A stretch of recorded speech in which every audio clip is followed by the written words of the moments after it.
يا صباح الخير والامل والسعاده على احلى دكاتره في الدنيا، كتاكيتنا الحلوين دكاتره اولى ثانوي. عاملين ايه الاخبار؟ معاكم دكتور مينا حنا، مدرس البيولوجي والانتجريتد ساينس. ويلا يا صاحبي خلاص قربنا نوصل لنص المنهج.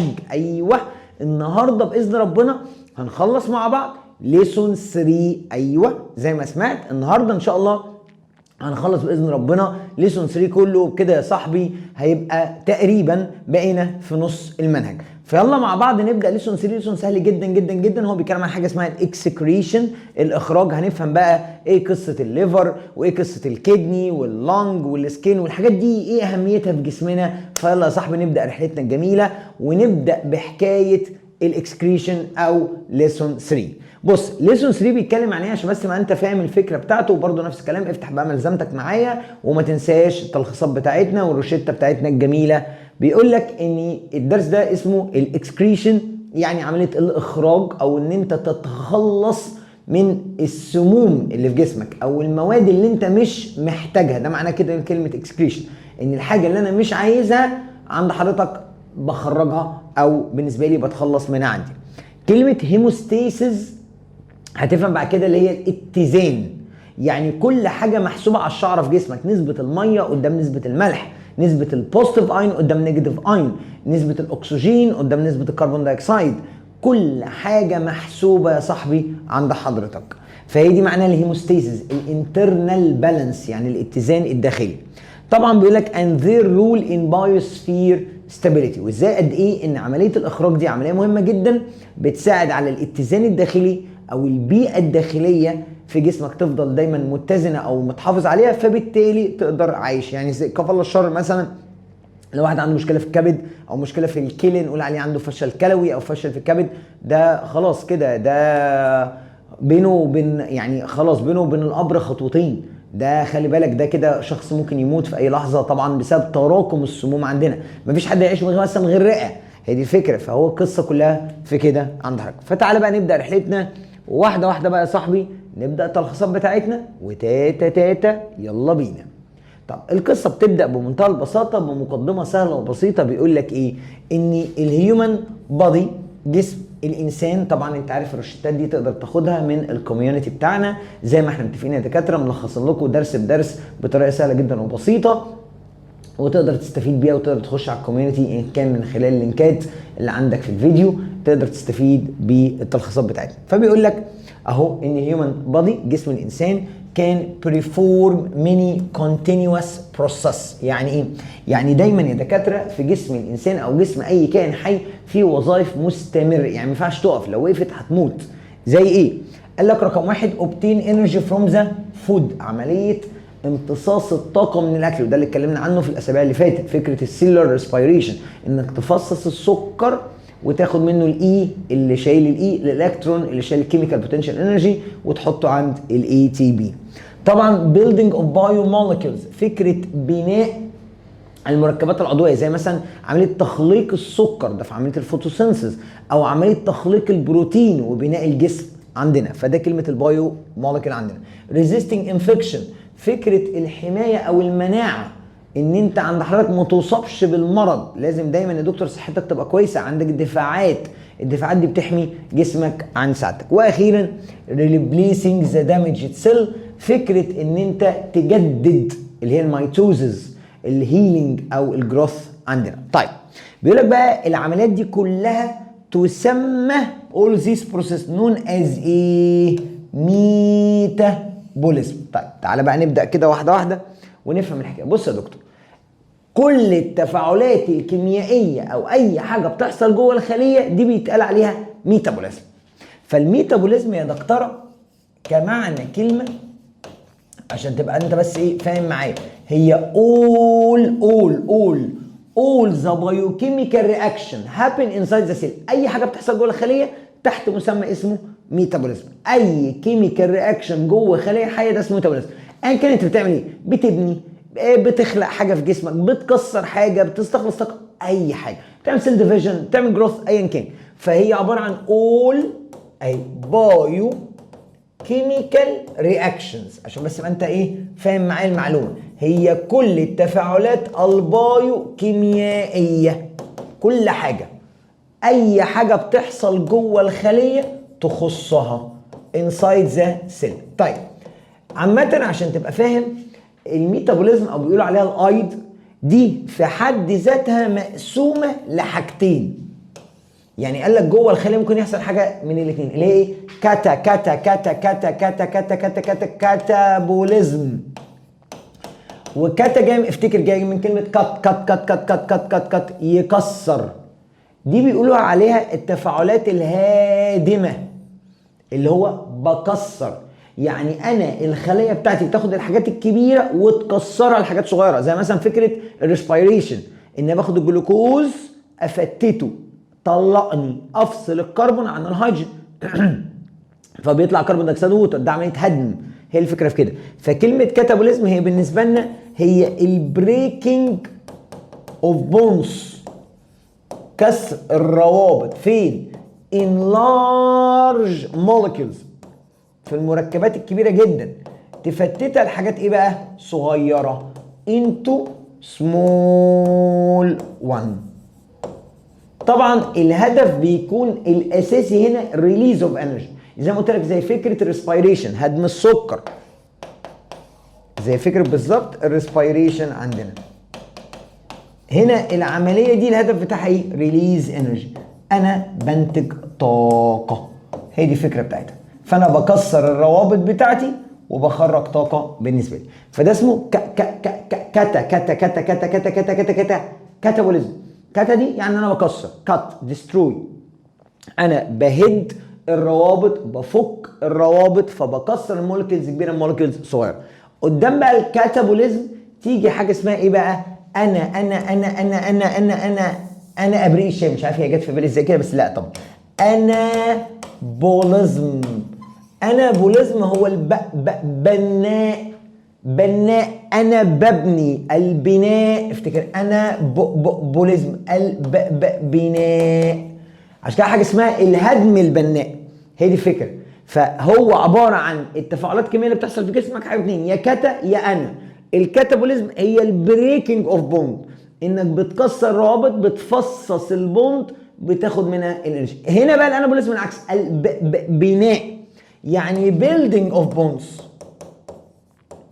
انا ببني روابط جديده اهو in large molecules from small one، من حاجات صغيره. خدت لي بالك؟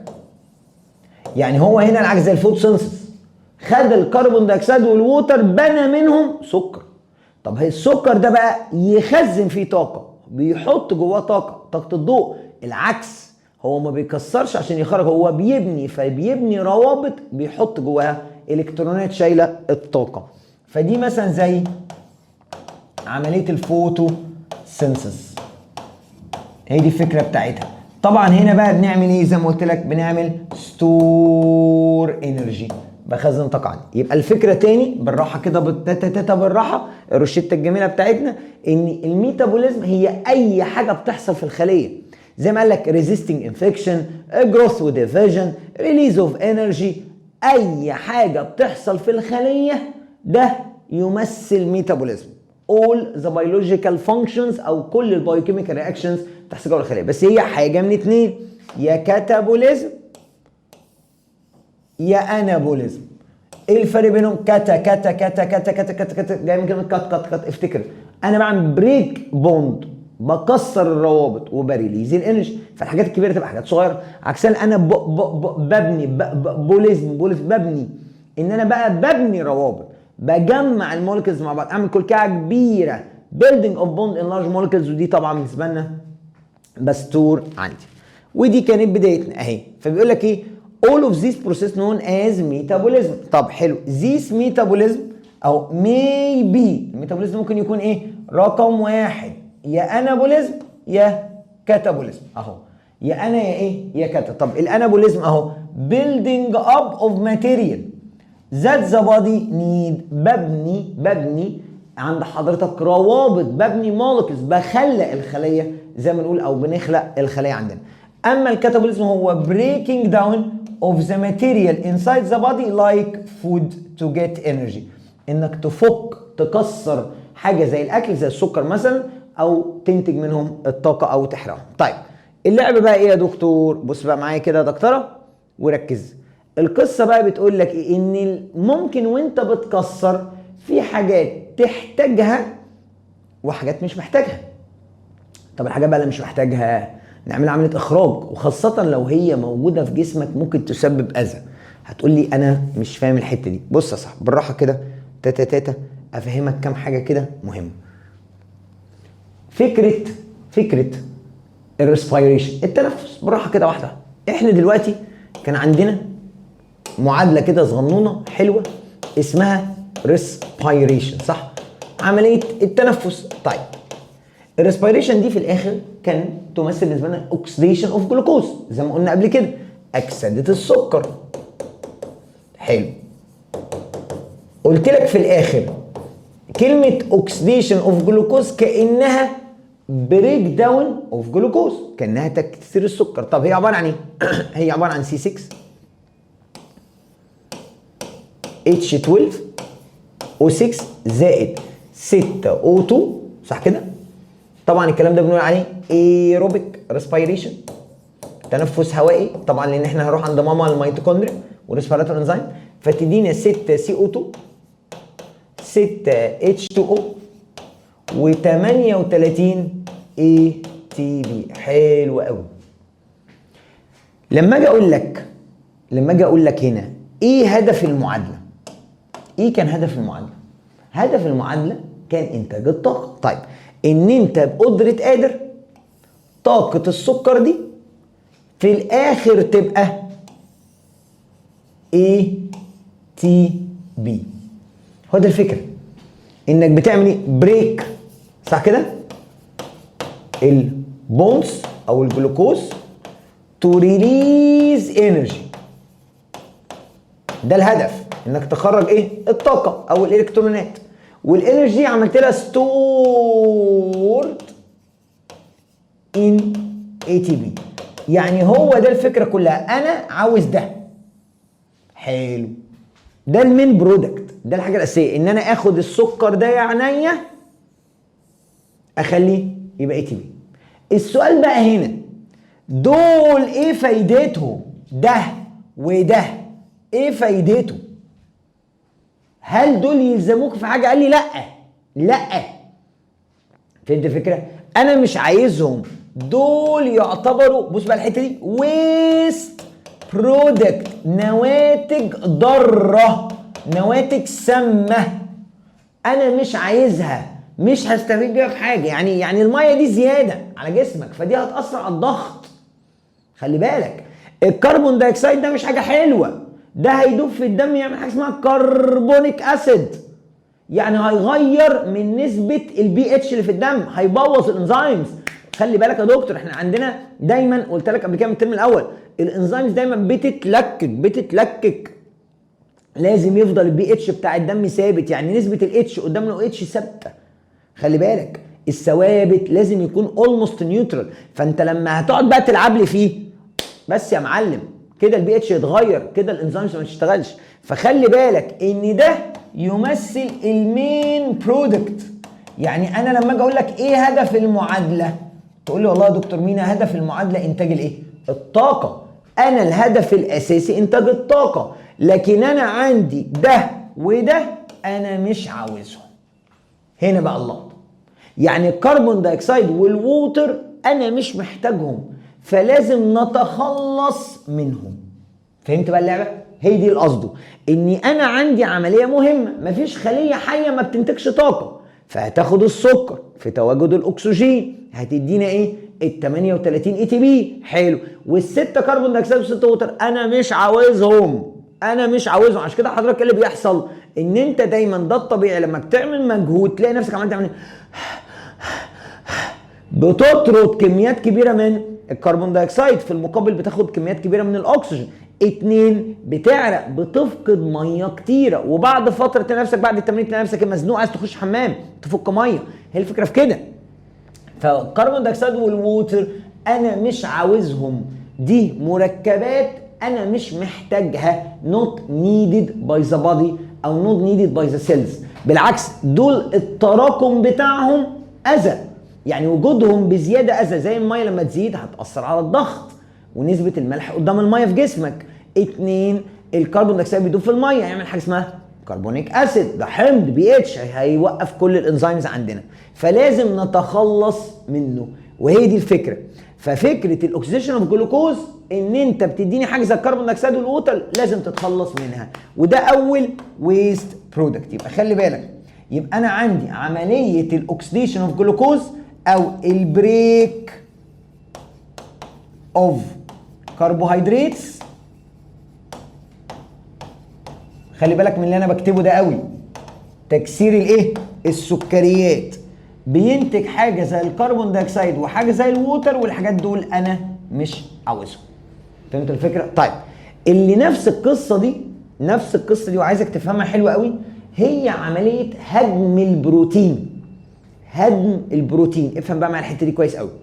حضرتك يا باشا ربنا يكرمك ويعني يمتعك من الصحه، كلت 50 فرخه، 100 يا باشا بيضه، عجلين يا باشا، ودي معايا بقى في القصه. طيب او اقول لك حاجه، حضرتك قلت يا باشا انا عندي شهرين قبل ثانويه عامه، قبل البكالوريا اللي داخلينها دي، فانا عايز اعمل فورمه الساحل وابقى شاب كده طول بعرض فاهم، والسكس باك والشورت البينك الكيوت والبنات بتحبني، بس انا معايا شهرين 2، فانا هجيب شكاره وي على علبتين كرياتين على علبه ايزو، يلا بقى احشي يا معلم. فلما نروح تسال الكوتش يقول لك يا كوتش المفروض اخد كام معلقه، كام سكوب في اليوم؟ يقول لك معلقه واحده، معلقتين ده بالكتير قوي. طب انا لو قعدت معلقتين ياخد معايا قد ايه عشان يعمل معايا جسم؟ يقول لك من 6 شهور لسنه. سنه؟ انا معيش غير شهرين يا باشا، الكلام ده مش هياكل معايا. طب اعمل ايه؟ اروح اسال الدكتور يقول لك نفس الكلام. طبعا انت افشخ منهم، انت الجامد العنتيل، فتروح عامل ايه يا معلم؟ تقول لا هاخد 4-5 سكوب واعمل بقى، واصحى الصبح بدري واضرب بيض ني واشرب بيض واشرب، لا بص، وعبي بقى بروتينات، كل يا باشا. اللي انت بتعمله ده غلط يا حبيبي. ليه بقى؟ لان القصه كلها البروتينات اللي انت هتاخدها في جسمك ان كانت بروتينات صناعيه او طبيعيه، يعني زي شكاره الوي مثلا، او ان كان من خلال البيض والفراخ واللحمه، ايا يكن، جسمك بياخد بس اللي هو عاوزه. طب والباقي؟ هي دي اللعبه بقى.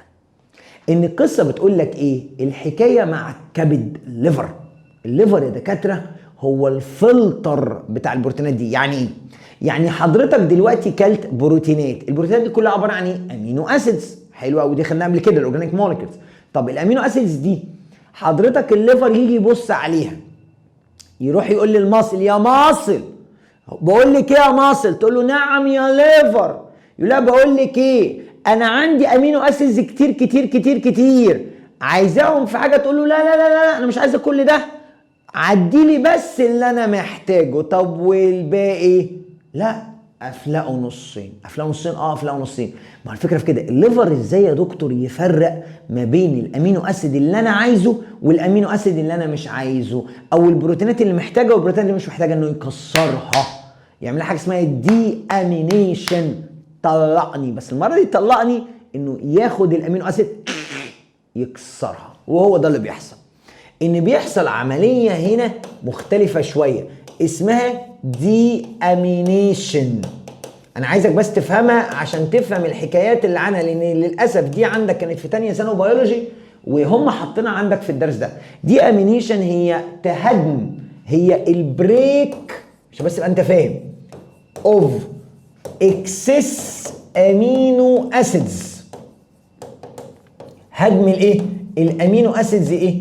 الزياده، او البروتينات الزياده. خلي بالك من الحته دي بنقول عليها حتى عندنا في البيولوجي اسمها بروتين ديجراديشن، هدم البروتينات. خلي بالك، مش حرق. الحرق ده اللي احنا عارفينه اللي هو بتاع 38 اي تي بي ومعاه 6 كربون دايوكسيد و6 ووتر. القصه بتقول لك يا باشا اهو، ادي الليفر يا معلم اهو، بص بقى معايا القصه. طبعا اللي بيقول بالكلام ده الليفر بيخش له، خلي بالك بقى، اكسس امينو ايه؟ اسيدز، احماض امينيه كتير. طب هو ايه شكل الامينو اسيد ده؟ شكله يا باشا كربون في النص، فاكر لما رسمته لك قبل كده؟ هيدروجين فوق، يمين وشمال نيها وكح او نهى وكح، ومن تحت مجموعه المتغيره اللي هي الار اهو. ده اللي اسمه الامينو اسيد، كربون في النص، هيدروجين فوق، يمين وشمال نهى وكح، ومن تحت ار. القصه بقى ايه؟ اسمها دي امينيشن. دي امينيشن يعني ايه؟ طلقني انا الامينو اسيد اللي مش عايزه، اعمل له عمليه اسمها دي امينيشن. فصل مين بقى؟ بص، المجموعه دي اسمها كربوكسيل، المجموعه دي اسمها امين. فدي يعني شيل، امينيشن يعني شيل مجموعه الامينو. يعني بعمل كده بالظبط. فخلي بالك، فانا بعمل ايه بالمنظر ده بالظبط؟ تعالى دلعني وادلعك اهو. بيروح جاي شايل دي مع دي كده اهو، شايف المنظر؟ يشيل مجموعه النيتروجين من مجموعه الكربوكسيل، ده اسمه كده دي امينيشن. نزع، دي يعني نزع، امينيشن يعني مجموعه الامينو. عشان بس تبقى انت فاهم، يعني انا بشيل مجموعه الامينو اللي هي دي اسمها الامينو، جايه من كلمه الامين. امين دي اللي هي الامين جروب ال NH2. فانا بشيل دي عن دي. فبص بقى اللي هيحصل، هيبدا ايه اللي يحصل؟ بص بقى خلي بالك، هنا بقى يحصل ايه؟ يبدا يحصل فصل، فال NH2 مع ال H تدينا ايه؟ NH3 امونيا. ده اسمه غاز النشادر، ده ماده سامه جدا جدا جدا، امونيا. ومعاها بقى الناحيه الثانيه يبقى يخرج مين؟ الكربون دايوكسيد. خدت بالك؟ يعني هو هنا وهنا، ده يخرج بقى كربون دايوكسيد.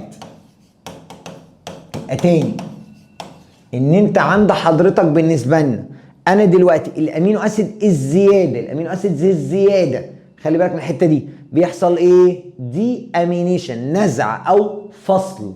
ده اللي بيحصل ده فين؟ ده في الليفر. الكلام ده كله في الليفر، ان انا بفصل نهى عن كح. طلقني، بعمل كده.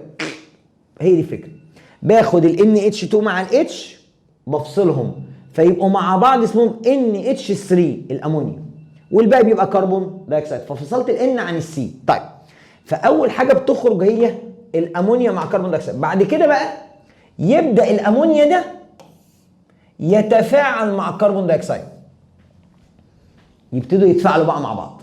الامونيا دي تتفاعل مع مين؟ مع الكربون دايوكسيد، تتحول لحاجه اسمها يوريا. يبقى خدت بالك، يعني اول حاجه الامونيا تخرج مع الكربون دايوكسيد، بعد كده يتفاعلوا مع بعض يعملوا حاجه اسمها يوريا. يوريا ده اللي هو جاي من كلمه البولينه، اللي هو البيبي، حمض البولينه، اللي هو لا مؤاخذه كده في الكلمه البيبي، او ده اسمه حمض البولينه. خلي بالك، او جت منه البول، اليورين عندي. فكلمه الدي امينيشن هنا بقى المره دي اني انا بطلع لك ايه؟ بطلع لك اول حاجه امونيا، وبعد الامونيا احولها لك يوريا اهو. هو ده قصده. فدي كلها مواد سامه. دي بقى طبعا ده مواد سامه جدا جدا جدا جدا. يعني لو جالك كفاله شر فشل كلوي، يعني الكلى وقفت باظت، انت هتموت. وعشان برضو تبقى فاهم، الامونيا افشخ من اليوريا. عشان كده من ربنا ومن نعم ربنا علينا ان الامونيا تتحول ليوريا لاقل سميه، اهدى شويه. الامونيا دي غاز النشادر، دي صعبه جدا، صعبه جدا، خبك مؤذيه جدا. فالفكره في كده. يبقى القصه تاني ببساطه عشان بس نعيد ونزيد مع بعض، ان الحكايه بتبدا بايه؟ ان انت عمليه الهدم او فكره الكاتابوليزم، التكسير، ان هو مش دايما بيديك مركبات مفيده. في حاجات مفيده وحاجات مش مفيده، او ممكن توصل انها ضاره. يعني حتى لو هي نون يوسفول ممكن تبقى هارمفول عندي. زي مثلا فكره هدم السكر، انت طلعت 130 تي بي اللي انت عايزه، بس معاهم 6 كربون دايوكسيد و6 ووتر، انت مش عايزهم، دول نون يوسفول، والاكيوميليشن بتاعهم هارمفول. يعني الميه لما تزيد، تركيز الميه كده مع الملح هيختلف، فالضغط الميه هيختلف او ضغط الدم هيختلف. خلي بالك من الحته دي. 2 فكره الكربون دايوكسيد اصلا انه يدوب في الميه فيتحول لحاجه اسمها كربونيك اسيد، فده بي اتش هيغير نسبه الاتش قدام الاو اتش، فبالتالي هيبوظ الانزيمز، فدول مشكله. عندك نفس الكلام فكره الايه؟ هضم البروتينات عند الليفر. قلت لك الفكره ايه؟ ان انت بتاكل مهما بتاكل من بروتينات، خلي بالك جسمك بياخد اللي هو عايزه والباقي بيكسره، بس بيكسره ايه؟ الماده سامه اللي هي مين؟ الامونيا، وبعد كده يغير من تركيبها يحولها لايه؟ ليوريا. ازاي؟ القصه في الليفر ان الليفر بيجي له امينو اسيدز كتير كتير كتير كتير، يعمل يروح يسال مصل، يا مصل محتاجه كل الامينو اسيدز ديت؟ تقول له لا، عدي لي بس اللي انا عايزاه، عدي دول وسيب دول. طب الباقي اللي هلمحه هفشخه، انا ما بهزرش، اللي هلمحه بلاش نقول افلقه عشان ايه؟ ما نتفضحش. هي دي الفكره. هتفلقه ازاي؟ هتفصل مين عن مين؟ نهاء عن كح، طلقني طلقني. هي الفكره في كده ان انا هفصصه. طبعا ال NH2 مع ال H تبقى NH3 والباقي يخرج كربون دايوكسيد. حلو، بس الامونيا سامه فنعالجها بانها تبقى يوريا عند حضرتك اهي. بص كده معايا، بيقول لك ايه؟ not all the process produced material useful. مش كل حاجه بتخرجها تبقى حاجه حلوه او فور ذا بادي، but maybe او produce some material harmful for the body or not used by the body. يعني انت بص خدت بالك ان انت ايه؟ مش كل حاجه هتخرجها تبقى حاجه حلوه، ممكن حاجات ما تبقاش مفيده، وبالعكس ده ممكن تبقى كمان ضر. زي مين؟ عد معايا اهو، الكربون دايوكسيد اللي هو اصلا خارج من السيلولار ريسبيريشن، فكره الحرق او التنفس الخلوي.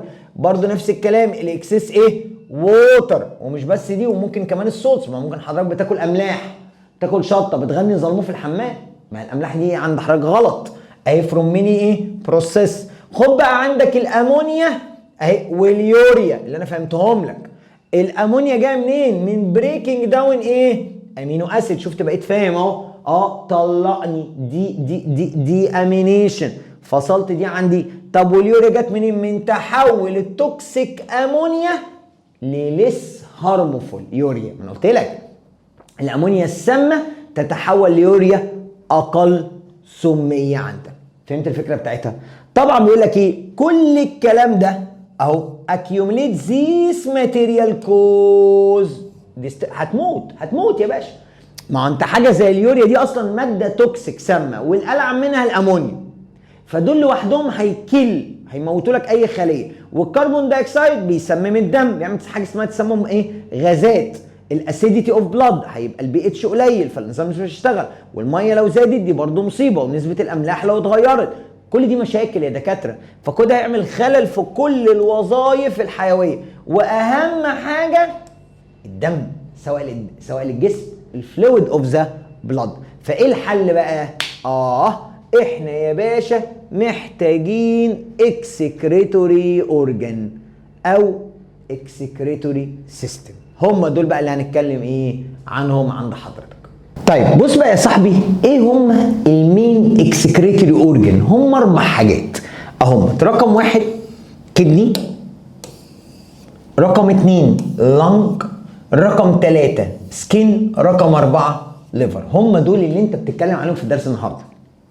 طبعا ايه دور كل واحد منهم؟ بص يا دكتور، الكدني دورها تظبط كل حاجه في الدم. تظبط ايه؟ تظبط عمليه الهيموستاسيس ان بلاد، تركيز السوليوت قدام السولفنت، يعني تظبط تركيز الميه قدام الملح، قدام السكر، قدام المعادن، كل حاجه قدام بعض. فالكدني اهي it regulates the concentration of water and iron in the blood. خلي بالك دي مربوطه قوي بكلمه الهيموستاسيس، هتبان قدام. يعني هي دورها انها تظبط نسبه الميه قدام الملح، قدام السكر، قدام المعادن، السوليوت قدام السولفنت. طيب اما اللنج دوره يخلصك من الكربون دايوكسيد، ومعاه سنه ايه؟ بخار ميه. ما انت عارف اللي هو لما تبقى انت حضرتك، كنا كلنا يعني بصراحه وانا صغيرين كنا نعمل كده، تلاقي ان احنا في عز الشتاء ماسك القلم تقعد تعمل كده، صح؟ بخار ميه. ما هو ده الفكره، ان هو يطلع لك كربون دايوكسيد ووتر فيبور ويخلصك منها وقت الايه؟ اكسهيليشن، يعني الزفير او خروج الهواء. يبقى انت الكدني دورها تظبط نسبه الميه قدام الاملاح والمعادن والسكر، او السوليوت قدام السولفنت.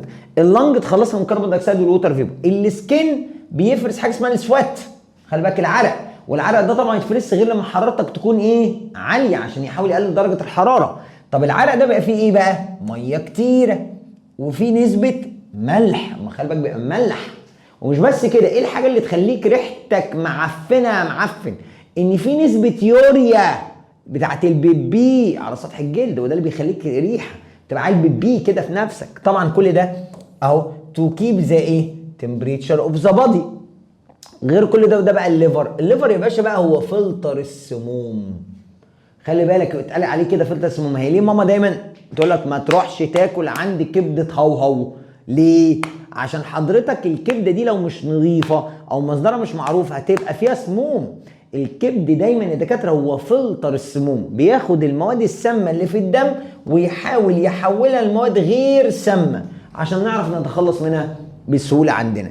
يبقى انا دلوقتي كده فهمت الدخل اللي انا هدخلها، ان الكدني بتريجوليت بتنظم نسبه السوليوت قدام السوليوت، بتنظم الكونسنتريشن اوف ذا بلاد. اللنج بتكسبيل كربون دايوكسيد ووتر فيبور. السكين بالاكسس ووتر مع نسبه السولت واليوريا في السويت، وده بيكيب البادي تمبريتشر. اما الليفر بيعمل ديتوكسيفيكيشن او بيحاول على قد ما يقدر كونفيرت التوكسيك سبستانس تو ليس توكسيك وان عندي. طيب تعالى بقى نبدا رحلتنا، وهنبدا اول حاجه الكدني، الكلى. طيب بص يا دكتور، لما نيجي نتكلم عن الكلى او لو عايزين نتعرف عليها فخلي بالك من حكايات عنها كتير. اولا الكدني بالنسبه لنا يا دكاتره هي في حد ذاتها اكسكريتوري اورجن، يعني بتصنف عضو اخراجي. طب دورها يعمل ايه؟ بيوريفاي ذا بلاد، بتنقي الدم من الليكويد ويستس، الفضلات المذابه. خلي بالك يعني الحاجات اللي سوليبل ان ذا بلاد، هي دي الفكره. يعني مثلا زي اليوريا بتاعت البيبي، زي الميه الزياده، زي الملح عند حضرتك بالنسبه لنا، زي اي ماده سامه موجوده في الدم مذاب اهو ليكويد ويست ريزلت فروم ايه؟ فيتال بروسيس انسايد ذا بادي، ان هو بينقي الدم من اي سموم سائله او مذابه في الدم عند حضرتك بسبب اي وظيفه حيويه. طبعا هي بتبقى شبه الفولايه، ودي برضو لما هرسمها معاك بتبقى شبه البين شيب عند حضرتك، ليها مقاسات كمان 7 12 عند حضرتك. located at the two side of the backbone، دايما بتبقى على جانبي العمود الفقري، يعني تلاقيها هنا وهنا عند حضرتك، تلاقيها يمين وشمال كده عند سعادتك at the back ايه اريا. الهدف الرئيسي بتاعها ايه؟ تديني البيبي اللي هو اليورين. طبعا هي بتتخلص بقى البيبي هو مين؟ ملح. مش انت بتغني ظلمون في الحمام؟ ما هي الاملاح. حضرتك لما اخذ البيبي بتاعك فيه ايه؟ ميه، ما هو سايل، وفيه سموم اليوريا، وبعض الويست طبعا حسب، يعني خلي بالك ممكن يبقى البيبي بتاعك مصفر او يبقى فاتح. خلي بالك كل ما يغمق دي مش حاجه حلوه، ده يدل ان فيه سموم بتخرج من الجسم، وكل ما يفتح دي حاجه حلوه، يبقى من جوه نضيف سالك يلا سلكان. هي دي الفكره. طبعا بيقول لك خلي بالك ممكن نسمع ان في ناس بتتبرع بكليه، ما انا عندي 2 فانا كده كده ممكن اعيش بواحده، خلي بالك، والتانيه اتبرع منها. عشان كده للاسف سعرها رخيص. ليه؟ لان هي بقت سهله، انت ممكن تتبرع بواحده ويبقى تعيش في واحده، لكن خلي بالك تتبرع بالاثنين يبقى انت هتتكل ايه؟ على الله عند حضرتك. طيب قبل ما نشرح بقى اليورينري سيستم ونكتب قصته، تعال نقرا اللي احنا كده خلصناه مع بعض تاتا تاتا اهو. بص كده بقى معايا اهو. احنا كنا بنقول ايه يا دكتوره؟ اهو تعال نقرا كده. كنا بنتكلم مع بعض اهو على الميتابوليك ايه اهو wastes and excretory system and their role in restoring energy and material ايه balance. يعني بنتكلم على الفضلات اللي بتنتج من عمليات الحيويه والاجهزه الاخراجيه ودورهم في عمليه ايه؟ استعاده الطاقه والاتزان عندي اهو. اللي ان الهيومن بودي اهو cells perform enormous number of precise biochemical reaction continuously. يعني جسم الانسان او خلايا جسم الانسان بتعمل عدد مهول من العمليات الحيويه الدقيقه، وده عمليات مستمره. This enables the body to perform a various function. يعني ده قدر يخليك تعمل وظائف كتيره، زي مثلا obtaining energy، زي building biomolecules، زي resisting infection او replacing damaged cell. collectively خلي بالك عامة كل الحاجات دي تعتبر اسمها ميتابوليزم. طيب ايه هو بقى الميتابوليزم عندنا؟ اهو قال لي الميتابوليزم include two opposite process، عمليتين عكس بعض. اول حاجة منهم الانابوليزم، ودي عملية انتاج مواد جديدة الجسم بيحتاجها اللي هي عملية بناء produce او building. اما الكاتابوليزم فهي عملية بريك داون complex molecule to obtain energy. طب ايه المشكلة بتاعتي النهاردة؟ قال لك مشكلتي في الميتابوليك ويست برودكت، الفضلات الناتجة من التفاعلات الحيوية.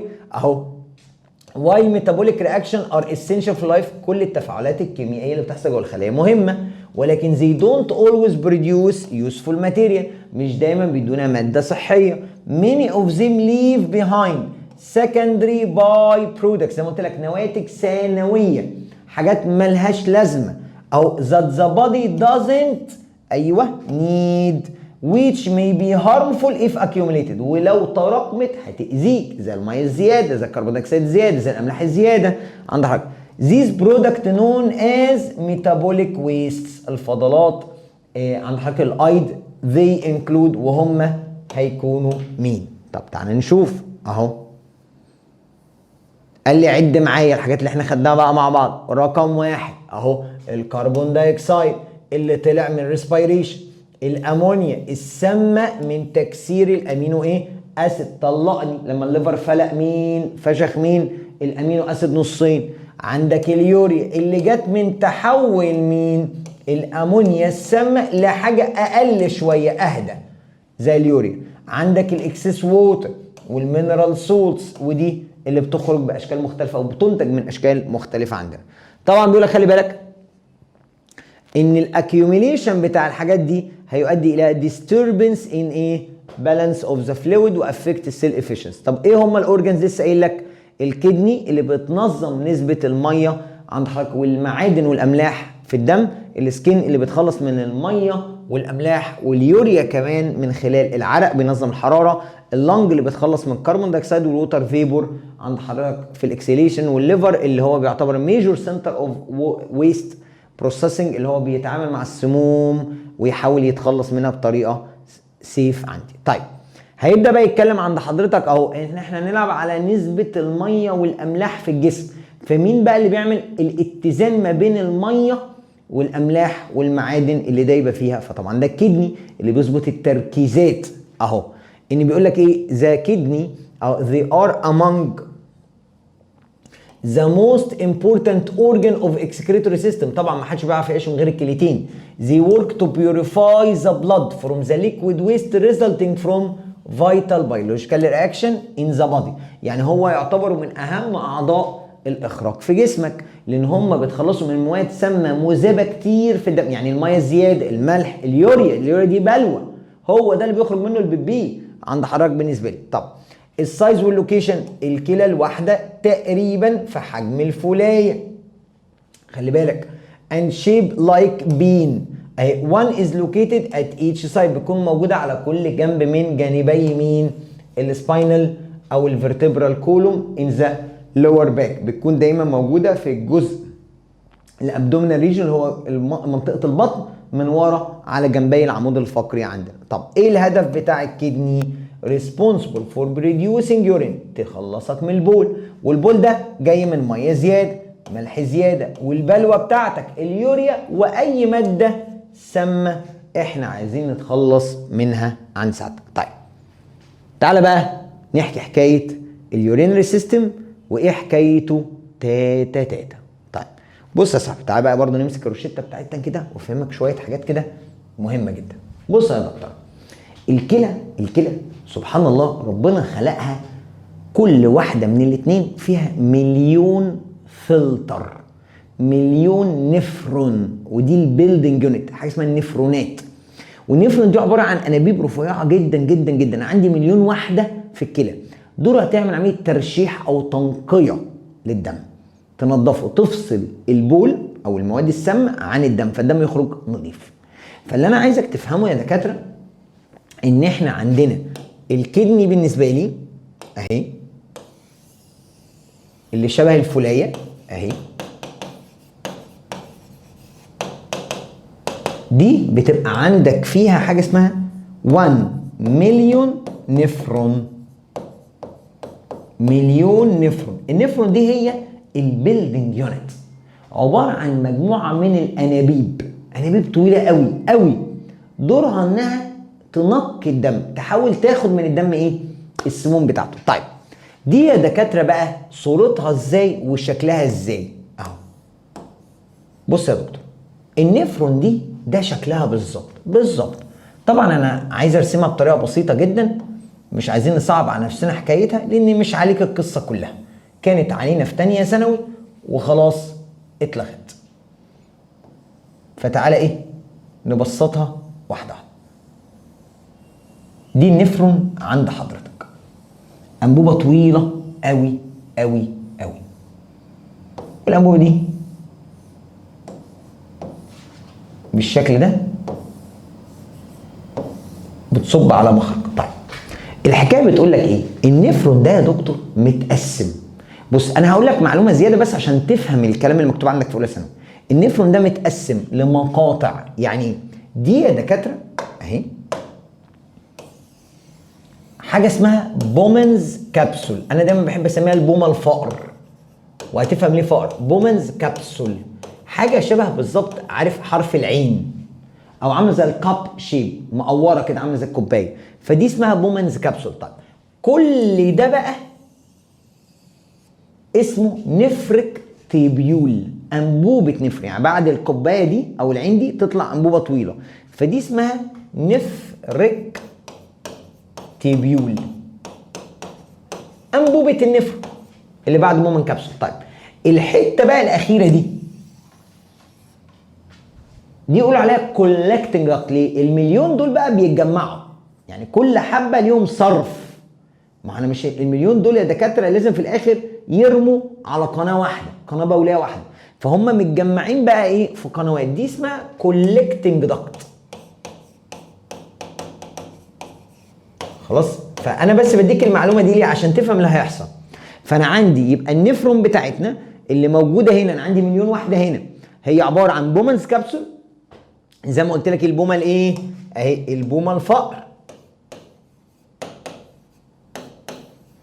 وهتفهم ليه بقول عليها بومه فقر. بعد كده نفرك تيبيول، انبوبه طويله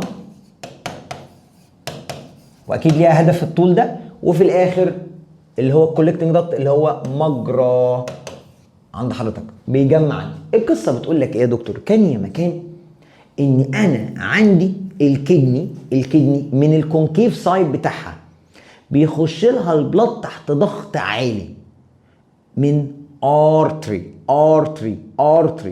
اسمه ايه؟ رينال ارتري. اسمه ايه؟ رينال ارتري. تاني، كان يا مكان الحكايه بتبدا بايه؟ ان الدم بيخش الكلى من الكونكيف سايد تحت ضغط عالي من الرينال ارتري. حلو، يبدا يتفصص تاتا. الارتري يتفصص لحاجه اسمها ارتريول، وبعد كده بلاد كابيلاري.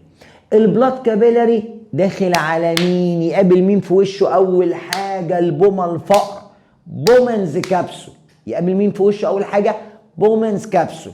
يقول لها خبيني، احتويني، تقول له تعالى في حضني. بص السفله، تعالى في حضني.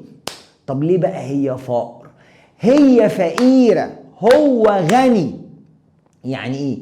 هو معاه ويست، حاجات كتير قوي، معاه ميه كتيره وملح الدم اللي داخل لسه هينضف، ميه كتيره وملح كتير وسكر كتير ومعادن وليله، وهي فقيره، هي معاش ولا حاجه من الحاجات دي. فتقوم تعمل ايه الواطيه الفقر؟ بومنز كابسول تشفط كل حاجه، تشطفه، مالت ضحكت عليه. يعني ايه؟ يعني بدل ما مفروض تاخد منه الحاجات اللي هو مش عايزها، لا هي خدت عطل في باطل. يقول لك حتى اتفلتر اوت ذا بلازما، خدت كل حاجه. يا نهار اسود، يا نهار اسود، كده الدم فقد كل احتياجاته. يعني مش يا ريته مثلا فقد حاجه وساب حاجه، ده فقد كده كل حاجه. يبقى تاني افهم معايا، الحكايه بتبدا ازاي؟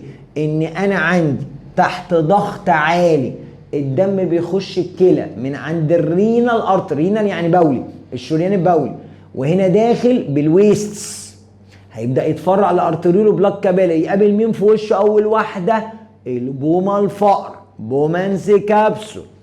هو غني ابن زوات، هي فقيره.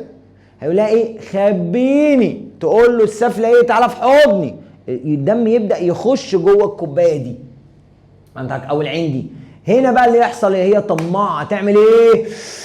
ايه؟ شطافه، اتفلتر اوت ذا بلازما، يعني بتاخد كل حاجه، يعني ما بتاخدش الزيادات، لا دي بتاخد كل حاجه. طب دي مشكله، دي مشكله يا دكاتره، دي مصيبه، دي مصيبه. الدم فقد احتياجاته. طب هيعمل ايه؟ يعمل ايه كده؟ ايه الدم؟ ايه؟ ملط، فقد الميه، فقد الملح، فقد كل حاجه حلوه بوحشه. فيجري على مين؟ يقول له الحقني النفرك تبيول.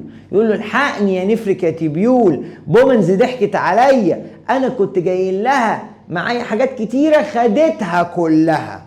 فتقوم النفرك تبيول تقول له ايه؟ ما تقلقش، انا هعمل لك ري ابزوربشن، اعاده هرجع لك اللي انت عايزه بس.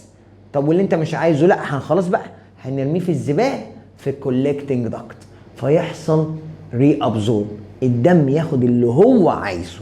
طب واللي مش عايزه يتحول لحاجه اسمها يورين، انا كده خلاص مش محتاجه. يبقى تاني في 3 حكايات حصلوا. تعال نقولهم بقى تاني كده واحده واحده بالراحه من اول وايه وجديد. اهو الميكانيزم اوف يورين اكستراكشن.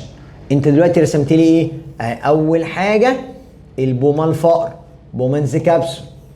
بعد كده ادي الانبوبه بتاعتي اهي النفرك تبيول اهو.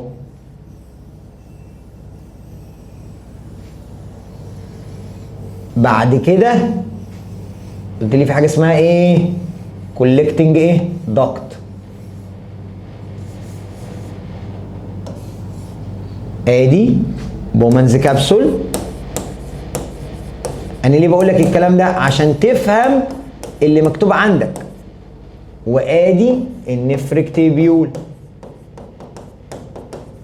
وادي الكولكتنج داكت. هو بيقول لك فكره صناعه، بس انا طبعا اديتك معلومات زياده.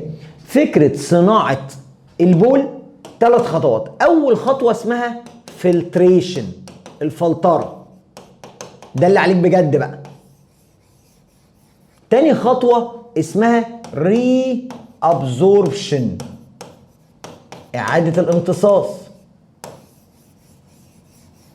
واخر خطوه اسمها سكريشن، الافراز. فاهم المنظر؟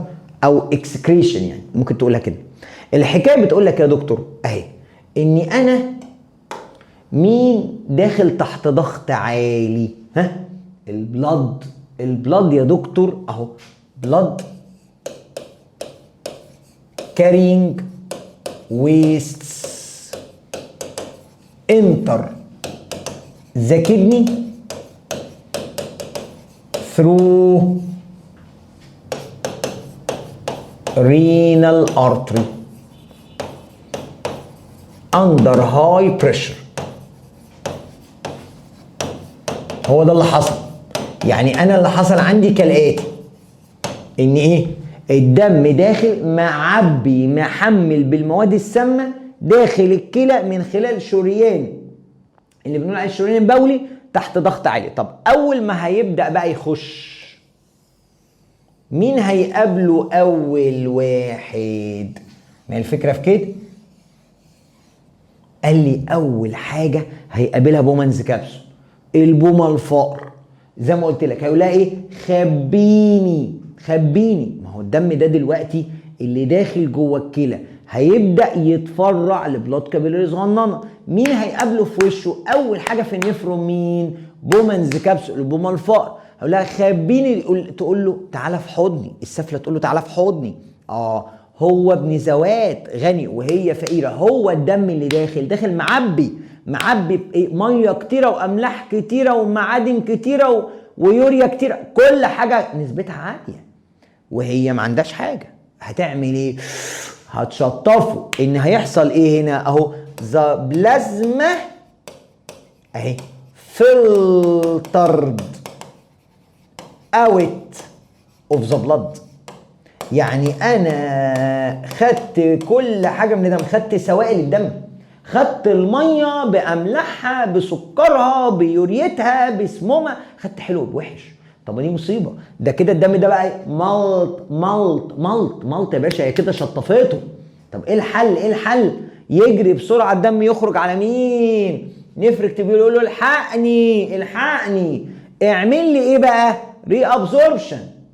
هات لي حق من بومان. بومان عمل ايه؟ فلتريشن، خد كل حاجه، فصل البلازما عن الدم، خد سوائل الدم. انت متخيل يا دكتور؟ خد كل حاجه دايبه في الدم. فطبعا دي مش حاجه حلوه، انا كنت عايز اطلع بس الحاجات الوحشه او الزيادات، فانت دلوقتي عكيتها. عشان كده بقول لك البومه ايه؟ الفقر. فانت دلوقتي عملت مشكله، انت ضحكت عليا.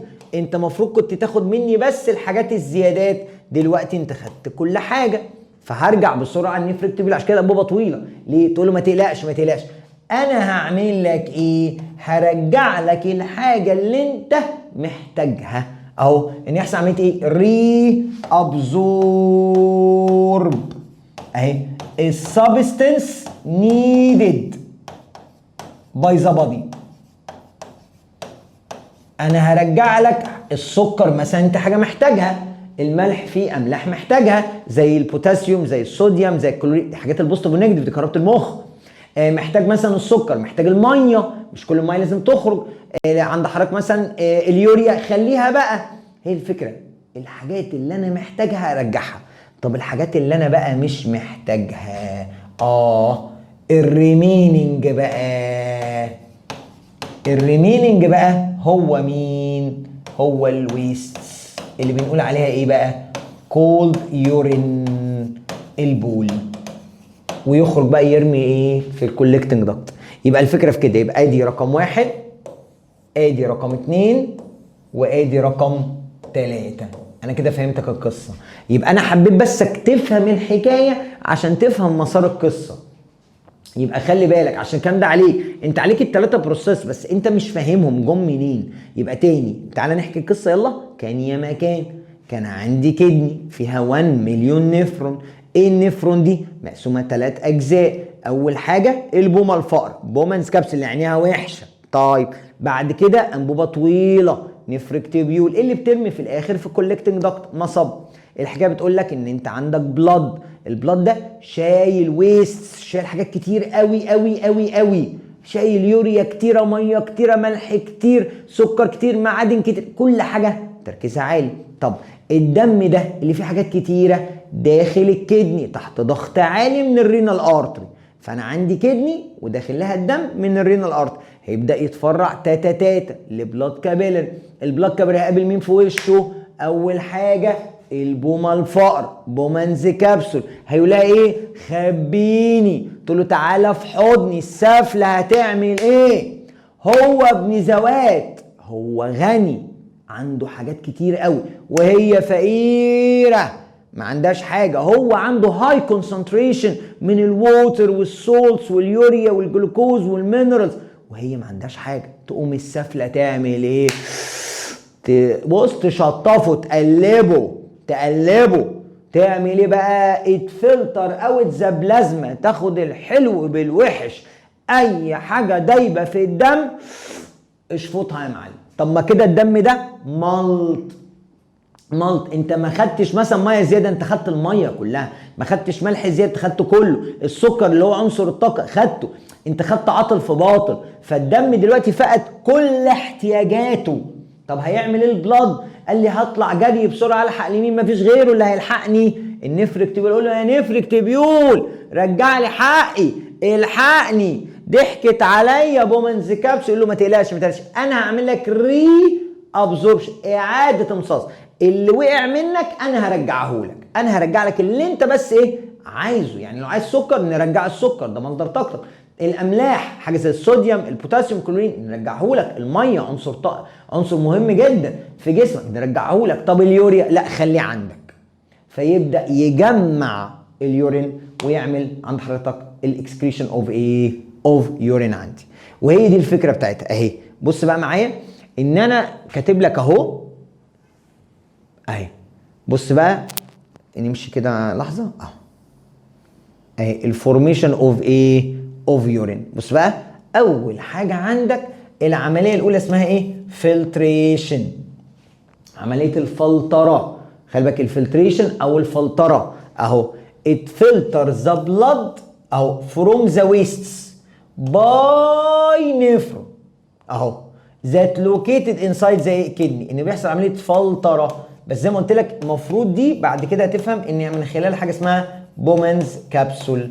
انا فهمتك بس اصل الحكايه عشان تتخيل معاك قصه ان انت بتاخد كل حاجه، انت بتفلتر دم من الحلو والايه والوحش. عشان كده ظهرت الخطوه رقم 2 اللي هي بقى ايه؟ ري ابزوربشن. ان انت خدت حلو بوحش، عاطل في باطل، فالجسم فقد احتياجاته.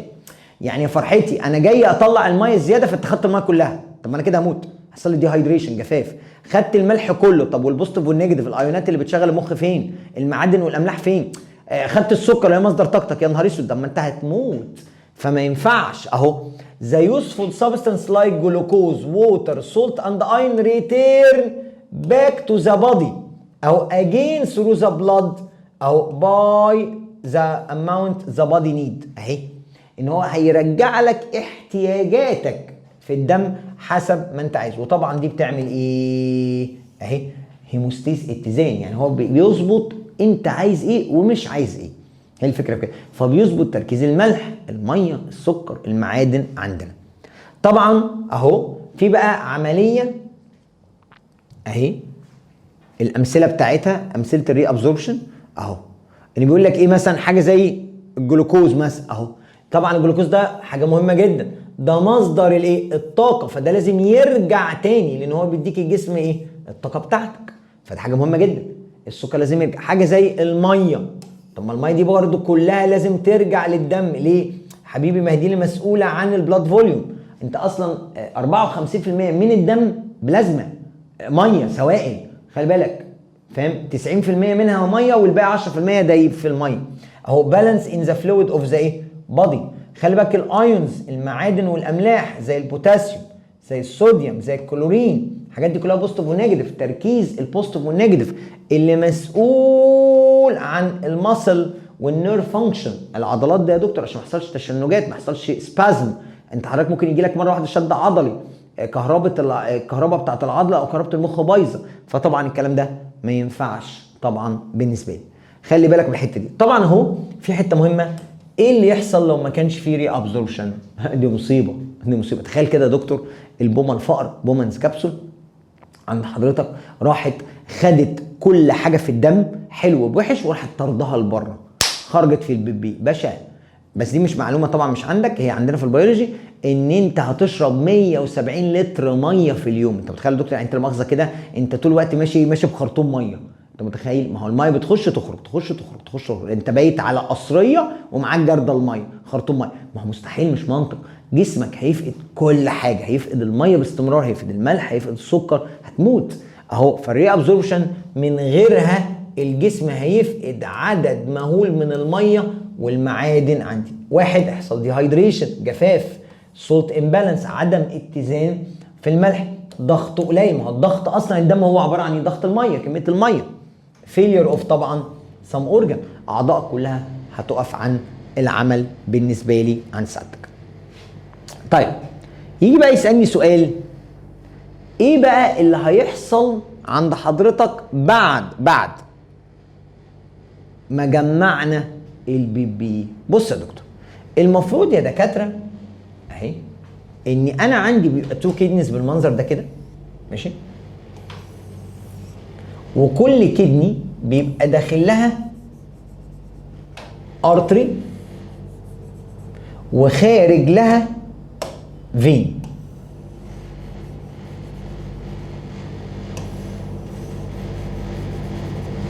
اللي خارج ده بنسميه رينال فين،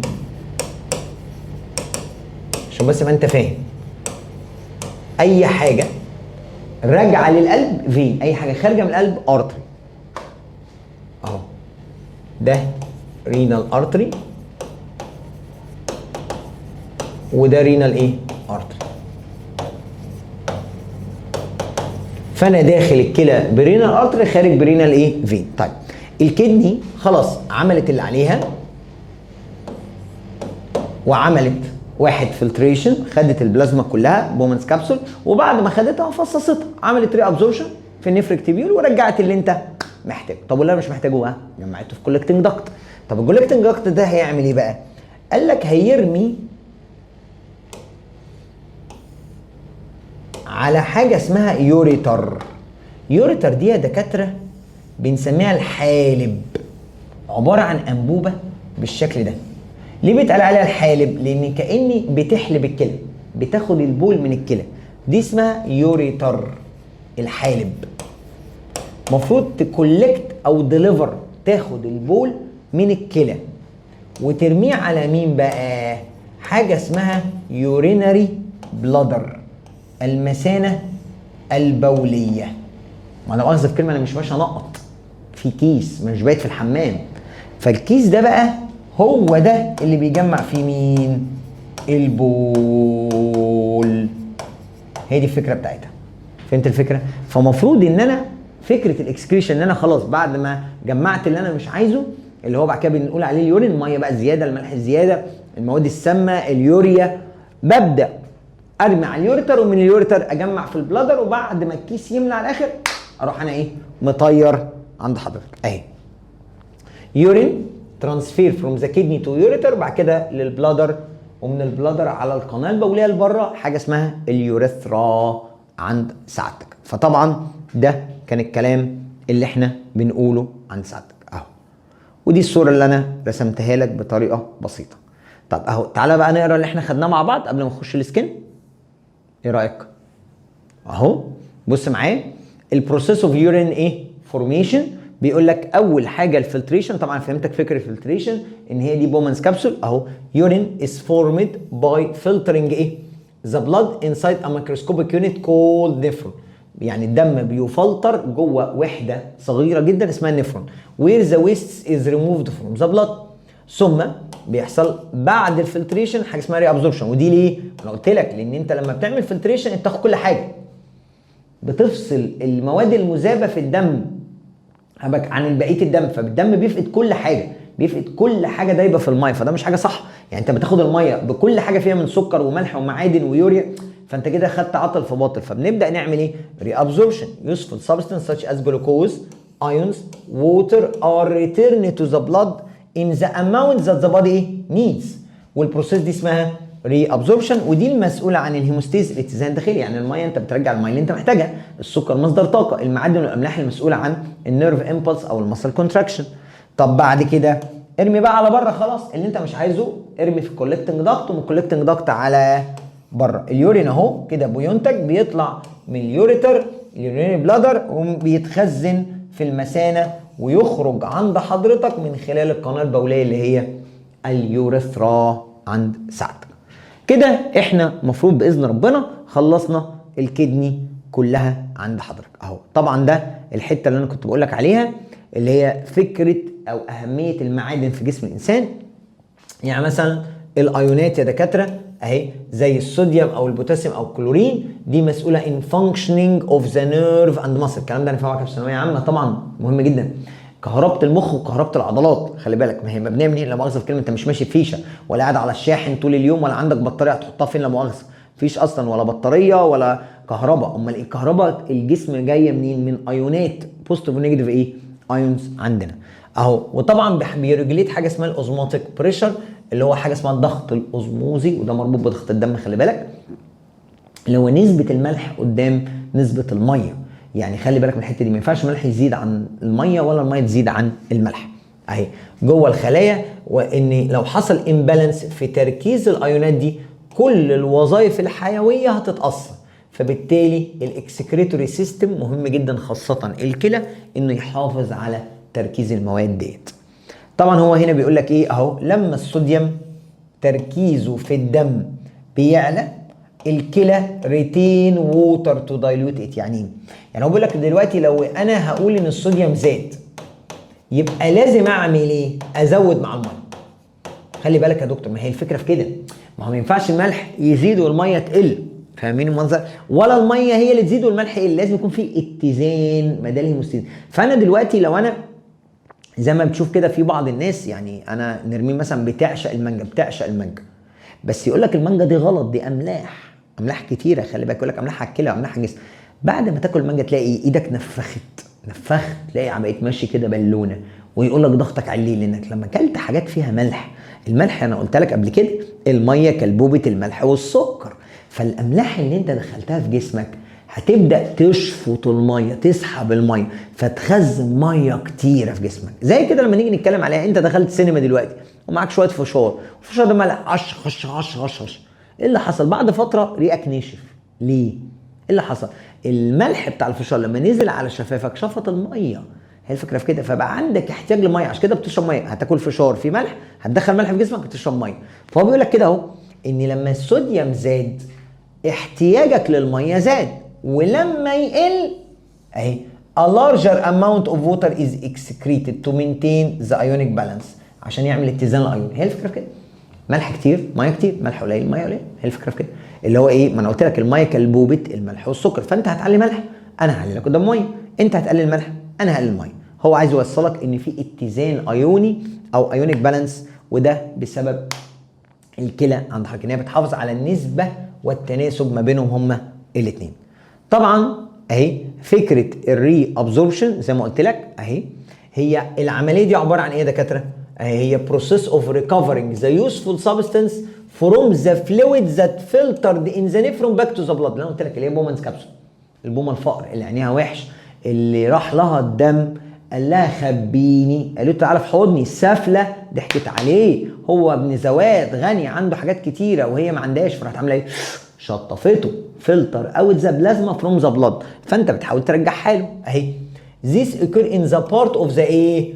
fine tubule in each في الانابيب where useful material moves through the wall of the surrounding cell to the fine blood vessel، اللي من خلالها بقى النفرون هيرجع الدم، خلي بالك هيرجع للدم احتياجاته عند حضرتك. هي دي الفكره بتاعتها.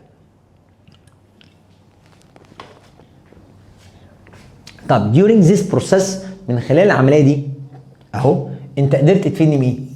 حاجه زي الجلوكوز رجع تاني، وده مصدر الطاقه. حاجه زي الميه اللي مسؤوله عن اتزان وضغط الايه؟ الدم ونسبه السوائل في الجسم. حاجه زي الايونات اللي لسه قايلينها، الصوديوم، البوتاسيوم، الكلورين، اللي مهمين جدا عشان المصل والنيرف ايه؟ فانكشن. وكمان البلاد بريشر، تركيز الملح مع الميه عند حضرتك. طبعا اهي السبستنس اللي جسمك مش محتاجها body doesn't need، زي اليوريا او الووتر او الاين excreted later in ايه؟ in urine. طبعا بيقول لك ايه فايده الري ابزوربشن؟ زي ما قلت لك ان هي خطوه مهمه جدا جدا جدا اللي من اجل الايه؟